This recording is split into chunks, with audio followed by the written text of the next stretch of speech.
Fresh trade wars kicked off Tuesday between the US and its top three trading partners, Canada, Mexico, and China, with new steep tariffs from Washington taking effect and triggering retaliation. On Monday night, US President Donald Trump accused all three targeted countries of failing to stop the flow of fentanyl into the US. Just after midnight on the US East Coast, Canadian and Mexican goods were hit with tariffs of 25%. And Trump's new tariffs on Chinese goods were doubled by an extra 10% to a cumulative 20%. Those new tariffs will apply to some major consumer electronics imported by the US, previously untouched by prior duties, including laptops, video game consoles, and Bluetooth devices. On Tuesday, China announced its own tariffs of 10 to 15%, mostly targeting US agriculture like soybeans, meats, and cotton, and added new export restrictions for designated US entities.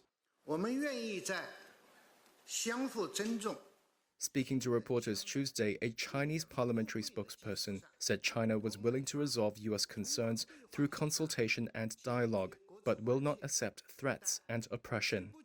Meanwhile, US tariffs on goods from Mexico and Canada will likely cause deeper repercussions for the highly integrated North American economy. Canada and Mexico have for decades enjoyed a virtually tariff-free trading relationship with the US.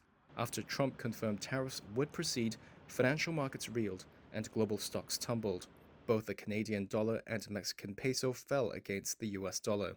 Automaker shares fell sharply, especially for major firms, General Motors and Ford, who have production lines in Mexico.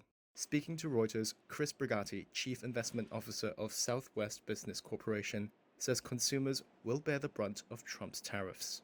The tariff situation and its effect on the domestic U.S. economy are really a bigger concern now that we have a more aggressive stance coming out of Washington. And that being said, the stagflation issue is rearing its head. And stagflation is quite simply a stagnant or if not rising, a stable inflation rate, but a declining economic base. And I expect these specific tariffs to be damaging to the economy while increasing the prices of goods and services. Canadian Prime Minister Justin Trudeau said on Monday Ottawa would hit back with 25% tariffs on up to about $107 billion worth of US goods.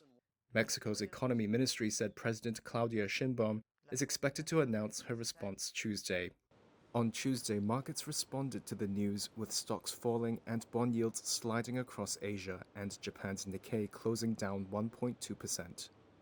Trump's America First agenda, aimed at redrawing trade relationships in favor of the U.S., is expected to be a centerpiece of his Tuesday night address to a joint session of Congress.